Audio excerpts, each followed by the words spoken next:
The wind swept through the city like a sharp whisper, rattling the last stubborn leaves from the trees that line the edge of Central Park. Morning light filtered through a stale gray sky, its cold fingers brushing over the two small figures. Hunched together on a worn bench, Zach and Lucas Wilson, 10 years old, identical down to the freckles scattered across their pale cheeks, pulled their faded jackets tight around their thin bodies. Between them, balanced carefully on the bench, as if it were something sacred, rested a small red toy car. The paint was chipped at the corners, the wheels slightly scuffed, but where the sunlight touched it, it gleamed, a last bit of brightness in a world that had turned so dim. Lucas cupped his hands around the car, his fingers red with cold, while Zach darted anxious glances at the people walking past, men in sharp coats, women in heels, students with headphones, a mother pushing a stroller, all swept by them like they were invisible.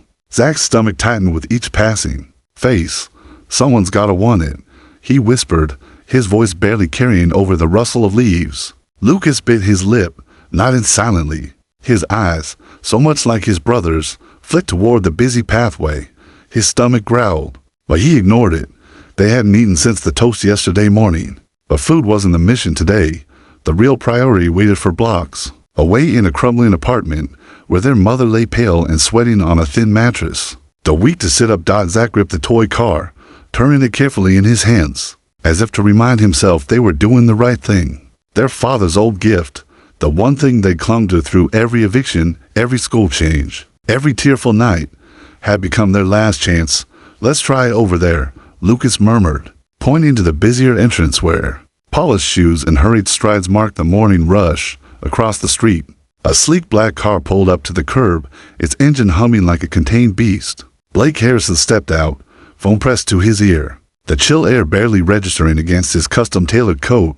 42, razor sharp in both mind and presence. Blake moved like a man who had mastered time and was forever in battle. With it, his assistant's voice crackled in his ear, rattling off upgrades, projections, market numbers. Blake's replies were clipped, efficient, commanding. There were no wasted words, no wasted moments. He adjusted the cuffs of his coat, eyes scanning a document on his phone, feet automatically carrying him through the park, a shortcut between the meetings. He didn't notice the wind, didn't notice the scattering of leaves underfoot. He didn't notice the two small boys staring at him from the bench. Zach saw him first, saw the gleam of his watch, the hard line of his jaw, the way everyone else in the park seemed to move aside just slightly, instinctively, as he passed. His heart hammered. "Excuse me, sir." Zach's voice wavered.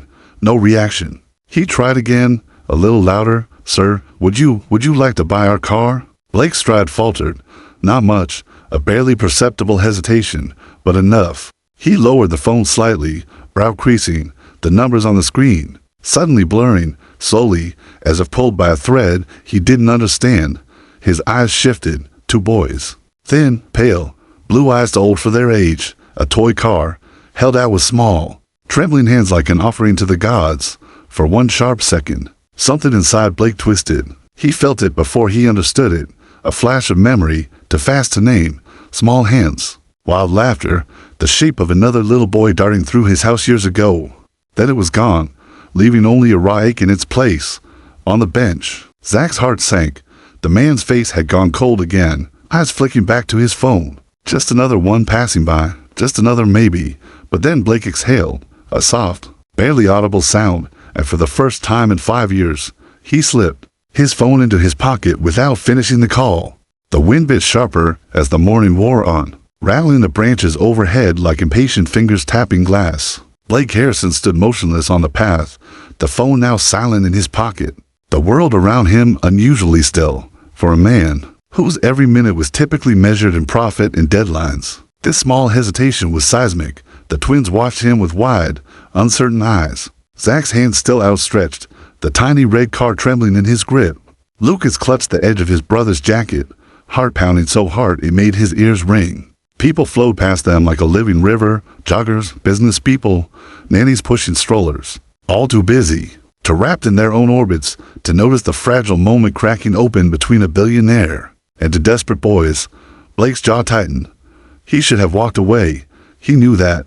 God knew he'd walked away from worse, from people, from memories. from grief that had once clawed at his throat until only cold stone remained in his chest. But something about the sight in front of him tugged at the one part of him he thought had long gone numb. How much? Blake heard himself ask, his voice low, nearly far into his own ears. The twins exchanged a glance. Zach's lips parted, but no number came out. Lucas, the braver of the two, squared his small shoulders. Whatever you can pay, sir. We just need to help our mom. She's really sick. Blake looked at the toy. Cheap plastic. A relic from a dollar store shelf, but it gleamed with the care of two small boys who had polished it as if it were treasure. His chest tightened painfully. Something he hadn't felt since the funeral 5 years ago when he'd buried his wife, Sarah, and his son, Thomas, without a word. Blake pulled out his wallet and peeled off several large bills. More than the car was worth by 100-fold. He reached out, and Zach carefully placed the car in his palm, his small fingers lingering for a moment, as if he were handing over a part of himself. Lucas mumbled a soft thank you, barely audible over the hum of the city. Blake watched as the boys hurried away, clutching the bills like a lifeline, weaving through the crowd with the desperate urgency of children who carried too much weight on their shoulders. His feet remained rooted in place, his hands still cupped around the toy car. He should leave. He had meetings, calls, numbers to devour, but he couldn't. Mr. Harrison, his driver called gently from behind, noticing his boss frozen on the path. Blake didn't turn. His jaw worked once, twice, before he said softly, "Follow them." The driver hesitated, unused to hearing such words from the man known for his laser focus, his brutal efficiency, his utter indifference to anything that didn't have a dollar sign attached. But there was something in Blake's voice, something that sounded almost human. The black car crawled slowly behind the twins at a discreet distance, the tinted windows hiding the man inside who watched every step. They moved quickly through the crumbling edges of the city, the part of town where Blake's empire had never bothered to reach. Cracked sidewalks, sagging buildings, graffiti-tagged walls. Finally, they darted into a narrow apartment building, the front steps worn smooth by decades of feet, the facade tired and gray. Blake's heart thudded in his chest, sharp and unfamiliar, as if his body were warning him, "Don't do this." But he was already stepping out of the car, the toy car still clenched in his fist, his polished shoes crunching over broken concrete as he crossed the street. Inside, the stairwell smelled of mildew and old sorrow. He climbed, his breath uneven, not from exertion, but from the terrifying awareness that he was walking into something he couldn't buy, couldn't fix with contracts or negotiations. On the fourth floor, laughter echoed faintly down the hall. Not carefree laughter, but the thin, brittle sound of children trying to chase away fear. Blake raised a hand and knocked. The door creaked open just an inch. A boy's wary eye peered out. "Zach." Recognition flashed across his face, his jaw dropping slightly. "It's the man from the park," he whispered over his shoulder. The door opened wider, and both boys stood there now, identical in features but carrying different weights behind their eyes. Zach cautious, Lucas defiant. Behind them, the apartment was small, cramped, and cold. No TV, no toys scattered on the floor. A mattress lay in the corner, and on it, a woman barely moved, her skin pale, hair damp against her temples, breath shallow and ragged. "My mom's sleeping," Lucas said, his voice small but protective. Blake's throat tightened. "Can I come in?" he asked, voice softer than he'd known it could be.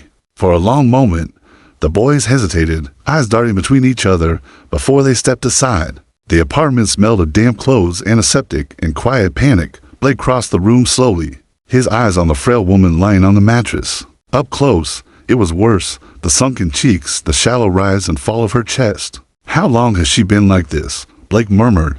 "2 weeks, Zach whispered. "She keeps saying she'll be okay," but his voice cracked, and he bit his lip hard to stop it.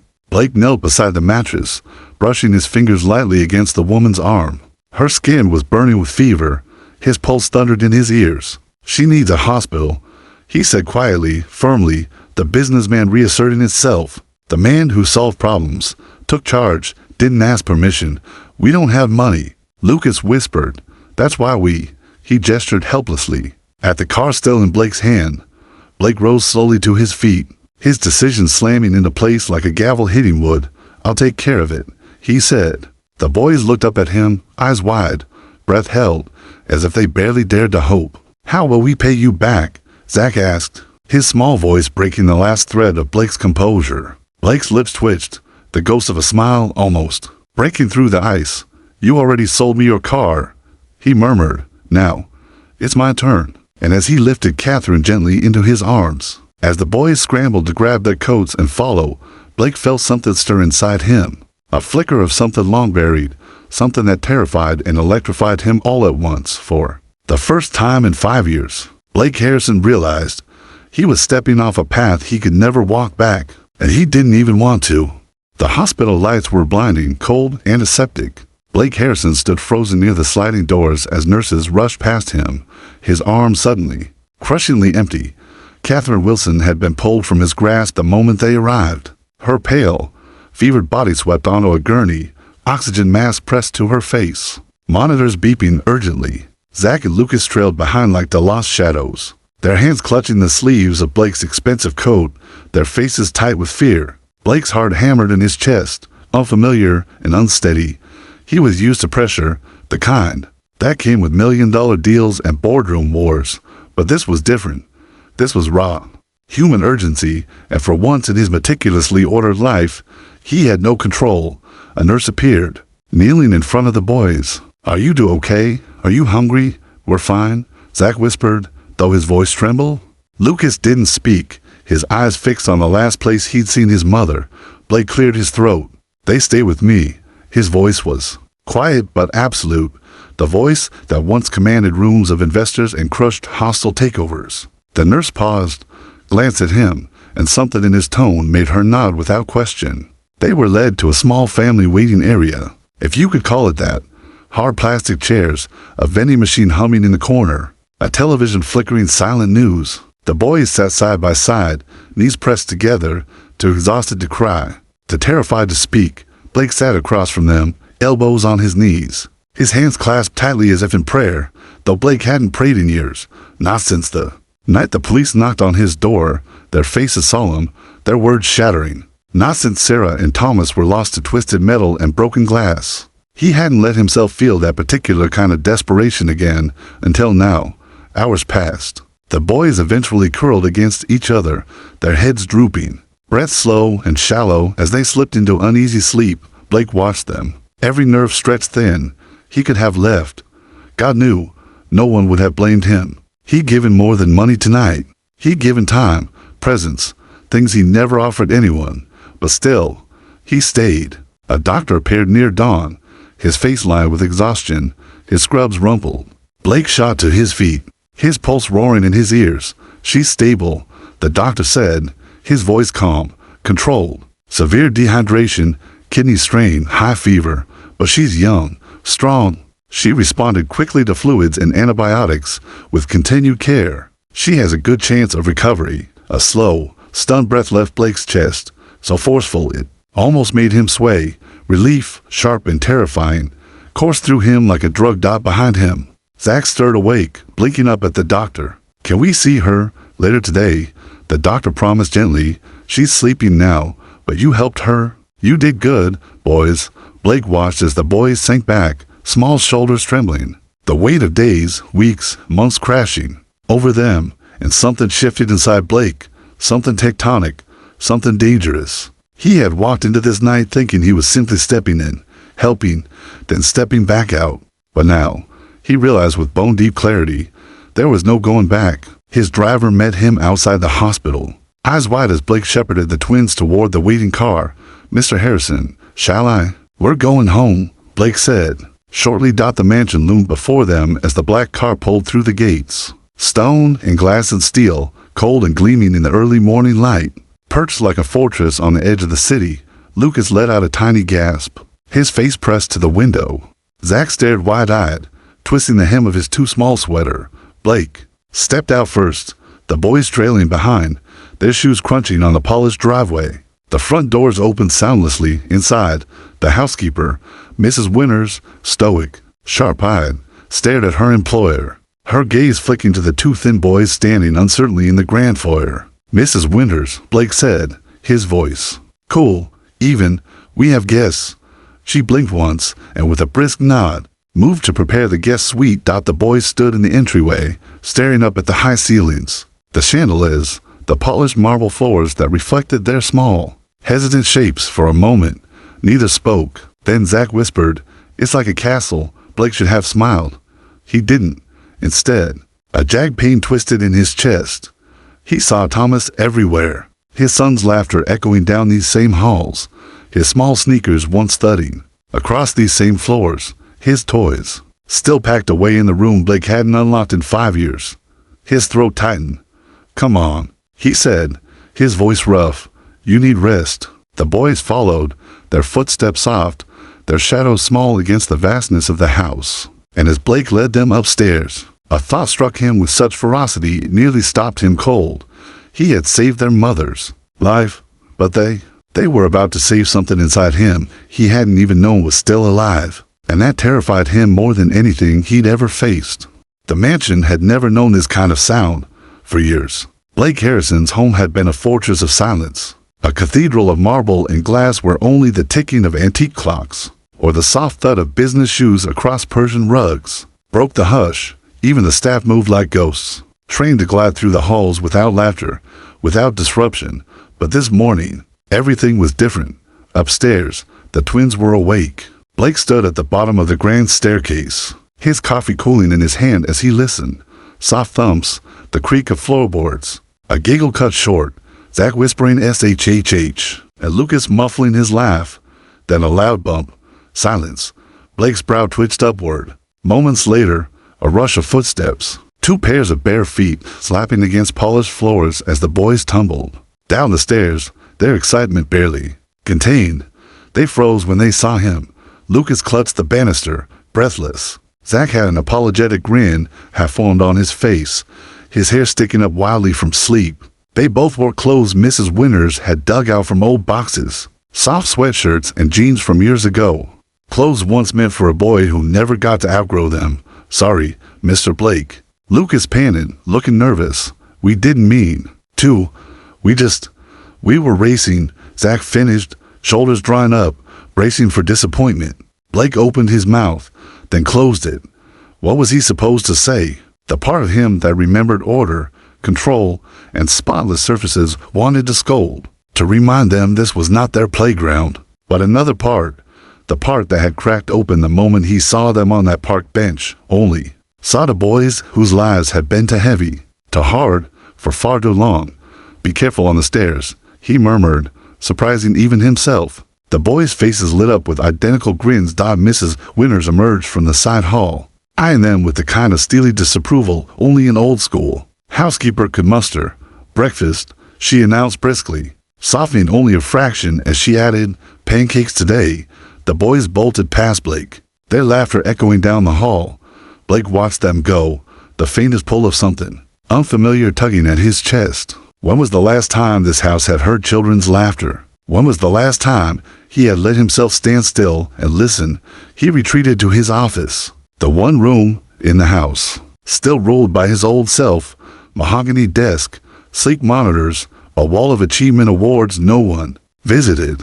He tried to work, eyes flicking over earnings reports and emails, but the noise outside the door, that soft, muffled chaos, seeped in like sunlight through cracked blinds. A knock. He looked up sharply. Lucas peeked in. "Mr. Blake." Blake gestured, and the boy slipped inside, hesitant. He held something out, a chess piece. "I found it in the closet," Lucas said, eyes bright. Do you know how to play?" Blake stared at the carved knight, a relic from the set he'd once tried to teach Thomas to play with. Before the boy got distracted and asked to build a pillow fort instead, his throat closed up. "I do," Blake said quietly. Lucas shifted. On his feet. "Would you show us?" Blake exhaled, long and slow, like a man lowering a weight he'd been carrying for too long. "Maybe later," he murmured. "We'll start with the basics." A crash came from somewhere down the hall, followed by Zach's yell, "I didn't mean to," and Mrs. Winter's sharp scolding. Lucas winced but grinned. "I better go." He darted out, and Blake was left staring at the empty doorway, his fingers unconsciously tightening around the chess piece. The day slipped by in a strange new rhythm. Catherine remained in the hospital, stabilizing under watchful care. Blake checked in constantly, his private doctor sending updates straight to his phone. But his mind drifted, again and again, back to the house. To the boys discovering the library's hidden door, to Lucas curled up in the window seat reading, to Zach racing across the garden, pretending to be a superhero. By evening, the house felt different. Blake stood by the window, staring out over the sweeping lawn, bathed in dusk. He barely noticed Mrs. Winter's approach, a rare uncertainty in her voice. They asked if you joined them for dinner. Blake almost declined, almost retreated to his study, to the safety of his familiar solitude. But his feet moved before his mind could stop them. The dining room, the same room where Blake had hosted investors, dignitaries, CEOs, now echoed with the clatter of mismatched plates and the off-key singing of Zach and Lucas as they argued about a cartoon-themed song. They quieted when Blake entered, eyes wide. He sat. They eat. And for the first time in years, Blake Harrison felt the terrifying, thrilling weight of being needed, not as a CEO, not as a symbol, but as a man. He caught Lucas sneaking a look at him over a forkful of macaroni, and saw Zach, half asleep, leaning against the table with the contentment of a boy who felt safe. Blake's chest ached, fierce and unfamiliar. He didn't know it yet, but the walls of his fortress were already crumbling, not with a roar, but with soft, relentless taps, the sound of two small hands knocking at his heart. The house was sleeping, or so it seemed. The moon hung low over Blake Harrison's mansion, its silver light spilling through the high-arched windows, touching the marble floors, tracing the edges of portraits and polished banisters. The chandeliers were dark, the fireplaces banked low. From the outside, it looked as if nothing stirred, as if the walls still held the cold silence they cradled for 5 long years. But inside, something was waking. Blake stood at the end of the hallway he never walked, not since the day everything shattered. His hand hovered near a door, the only door in the house that had remained locked. It wasn't just a room, it was a vault, a grave, a memory sealed so tightly that even his breath came uneven now. Standing before it, Thomas's room, his son's shoes were probably still by the bed, his drawings still taped to the walls. The astronaut comforter still rumpled from the last morning Blake had ruffled his hair and whispered, 5 more minutes, champ. 5 more minutes that became forever. Down the hallway, a small sound pulled Blake from his paralysis, bare feet on hardwood. He turned just as Lucas froze mid-step, pajama-clad, holding a cup of water in both hands. His eyes darted between Blake and the forbidden door, wide with a mixture of curiosity and apology. I got thirsty, Lucas whispered, as if confessing to a crime. Blake forced a breath into his lungs, couldn't sleep, his voice cracked in a way it never did in the boardroom. Lucas hesitated, then crept closer. I saw the pictures. He peered up, timid but stubborn. In the library. Is that your little boy? Blake's throat tightened. No one asked him that. No one dared. Lucas fiddled with the hem of his sleeve. We had a brother, too. But he never came. Blake's brows drew together. Zach had been the survivor of a twin birth. Lucas had been the unexpected miracle, a double heartbeat no one had counted on. The Wilson family had been shaped by loss long before they met him. Something inside Blake cracked. Come here, he murmured, voice hoarse. Lucas stepped into his reach. Blake crouched, resting a hand lightly on the boy's thin shoulder. The small body trembled faintly, not from fear of him, but from a storm older and bigger, grief, uncertainty, the fragile thread of hope they clung to every day. Blake's hand dropped from the door handle. He couldn't open it, not yet, but his heart had opened just a sliver, just enough. Go back to bed, Blake said softly. Tomorrow, maybe we can talk about him. Lucas's face brightened, eyes shining in the moonlight. Okay, mister. Blake a pause, then, shyly, good night. When the boy padded away, Blake sagged against the doorframe, his breath leaving in one sharp exhale. But the night wasn't done. The ringing came sharp, slicing through the quiet. His phone. Blake snatched it up, frowning at the late hour. His private doctor. His gut clenched. Mr. Harrison. Came the urgent voice. I'm calling from the hospital. There's been a complication. Blake's heart slammed into his ribs. Catherine. He was already moving, throwing on a coat, slipping into shoes, his mind racing through numbers, probabilities, worst-case scenarios. Down the hall, Lucas poked his head out again, blinking in confusion. Mr. Blake. Blake crouched briefly, cupping the boy's cheek with a firm, reassuring hand. Stay here. I'm going to check on your mom. I promise I'll bring her home. Lucas's lip quivered. Promise? Blake's throat was raw. Promise. The car roared to life under his hands as he sped through sleeping streets. The city lights blurring past. The world shrinking down to the single thought pulsing in his mind. Don't let them lose her. Don't let them feel what I felt. Inside the hospital, the night was bright, glaring, to clean.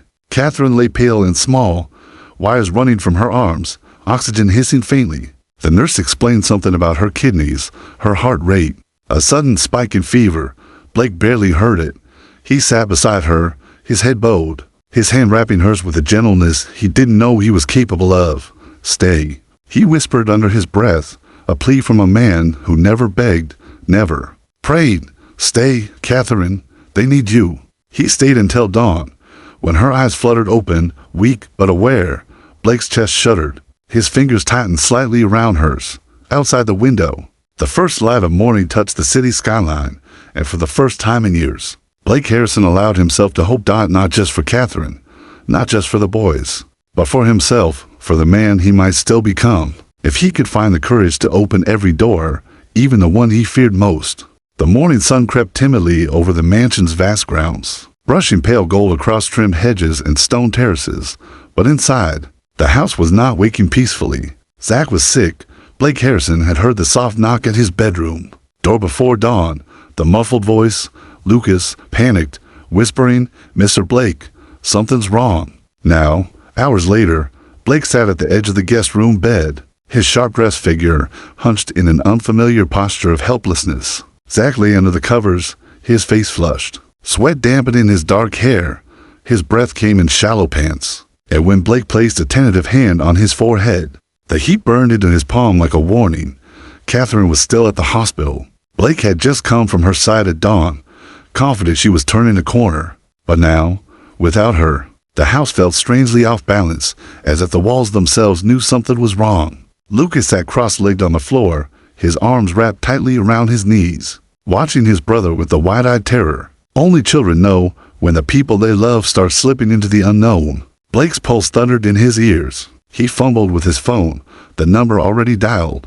His private physician, a man who usually treated jet-lagged executives and discreet health concerns, not burning. Gasping 10-year-olds, the doctor arrived within the hour, carrying a leather bag, his face tense as he bent over the boy.